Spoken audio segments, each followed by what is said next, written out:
In today's video, we're making some rubber knuckles. Proto-putty in a shape that looks kind of like brass knuckles, but in reality will act more as a punch protector than any sort of weapon. A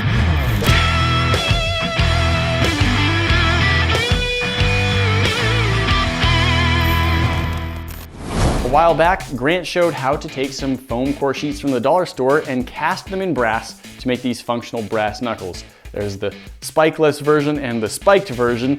Frankly, there's very few situations where you'd actually need these, and you really shouldn't ever use them because that's a dangerous weapon. However, today what we're going to be doing is looking at how to create something quite similar to this, but using soft proto-putty. You can wear them on your hands, they can feel kind of like brass knuckles, but in the end, they're going to be more cushion than weapon. Here's the basic idea. We've got a couple of pieces of wood. We're going to cut the negative shape out of one of them, glue it down to another board, and use some proto-putty pressed into the gap to make a rubber set of knuckles. To start out, we've printed off the styrofoam knuckles template that we used before, and we're going to be cutting this shape out, tracing it onto a piece of wood, and then cutting this out on a scroll saw.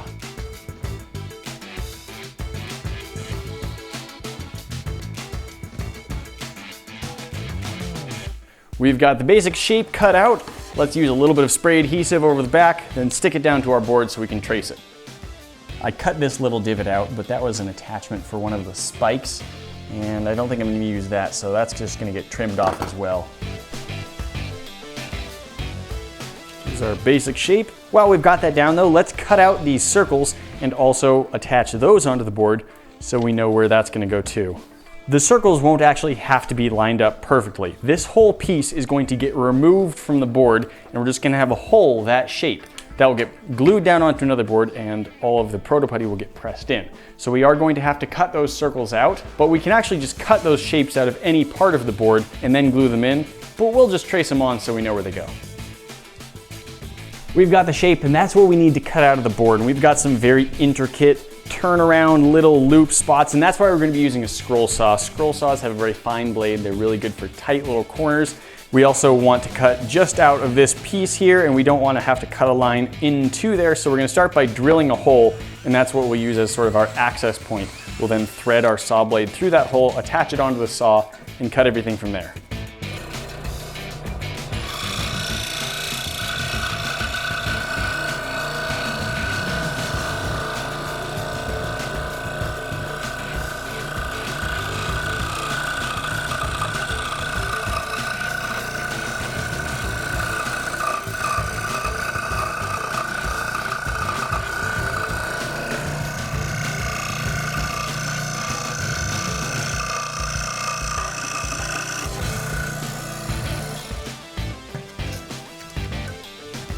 We've got our negative. This will get attached to that board, and now we need to cut these 5 pieces out and attach them in there as well.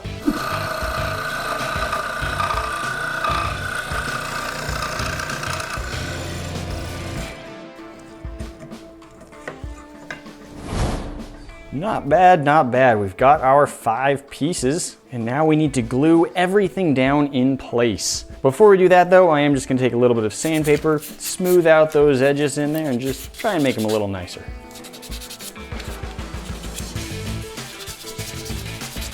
Let's use some glue, attach these, maybe add some clamps just to hold it on place, and then we should have our rubber knuckle mold.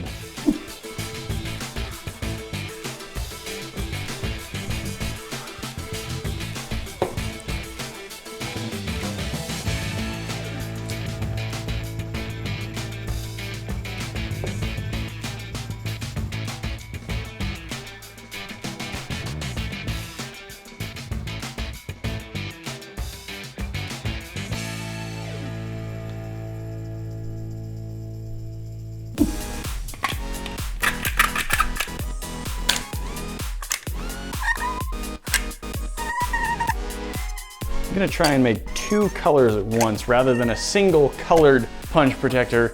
I'm gonna try and have sort of a marbled effect by mixing 2 colors. I'm not gonna mix them so thoroughly it becomes 1 color again. I'm just gonna try and get 2 colors all swirled together.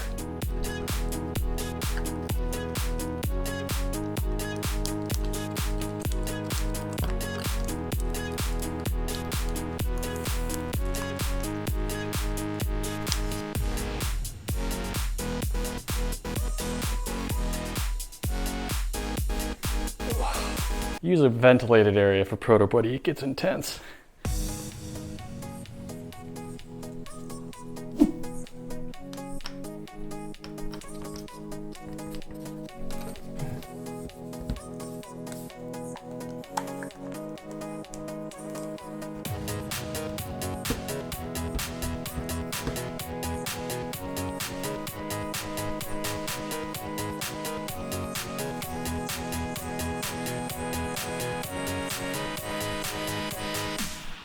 Random fact, John L. Sullivan, the last ever bare knuckle boxing champion, once fought a 75-round fight which lasted over 2 hours.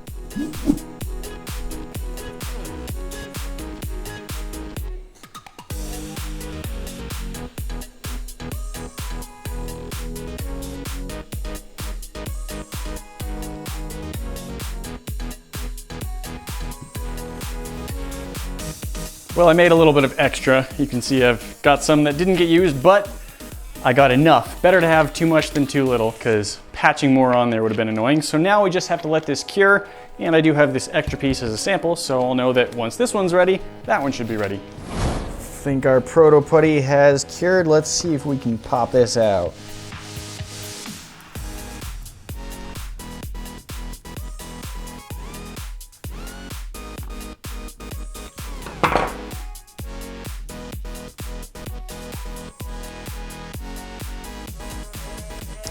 We lost one of our finger holes, which, I mean, it'll be easy to attach back down. It just popped off. I probably could have made it easier to get everything out if I had angled everything, like sanded it at more of an angle or something like that, but I want to be able to use the same mold for both the left and right hands. And so I just had to leave it straight up and down, which makes it so it does grip quite a bit.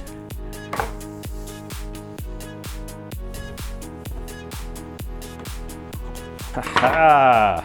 There's our first one. It was a little tricky to get out, but it did come out. Fit our fingers through the holes. That worked pretty great. It's actually does a pretty good job of padding. I would not want to punch something that hard without something on my hand, but it's just kind of bouncy. Let's make another one.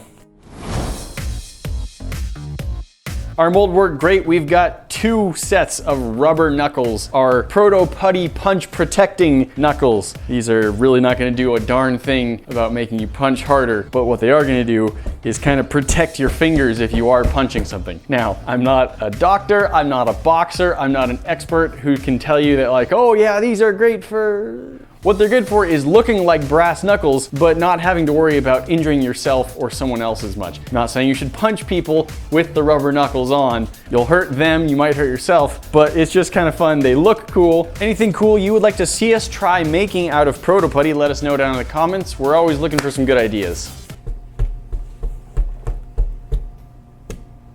Guys, time for some questions and answers. You asked the questions, we're giving you answers. Sir Spork at Captain Spork 3 asks, how do we come up with ideas for our videos? Sir Spork, that's an interesting question. So when I joined the channel, Grant had already been coming up with ideas for years and years. He had 7 years worth of ideas just put onto a list. And when I applied to be his assistant on the channel, I submitted my own list of about 80 ideas. And it was really just sitting down and thinking of what are some things that I think would be cool to build, or some experiments that I think I would like to try. I literally just sat down and thought what would be a good thing to build, what would be a cool experiment to try out. And some of those I tried and they didn't really work out. I've had some experiments where I tried them and there was like no cool result whatsoever, and I was like, well, that's really dumb and not exciting at all. But we do keep trying to come up with things. We think, what would be fun to build? What would be fun to experiment with? What have we never seen anyone else do? Or what's a weird way to use a material that everyone's familiar with that we could present in an entirely different direction? I think those ones are pretty fun because there's all sorts of things we interact with daily that we don't think of other uses for them as much. And that's one of my favorite ways to come up with ideas, is to take something that we use regularly and use it irregularly. Thank you, Sture Sport, for your question. Guys, thanks for watching, but the fun does not end here. That box up at the top will transport you to our last video, and you should go check that one out. The other box will show you what YouTube thinks you should be watching next. And if you are not yet a subscriber, just hit this bomb to get in the club. and that way you'll never miss out on the fun. Don't forget to ring that bell, and we'll see you in the next one. Talk to you then.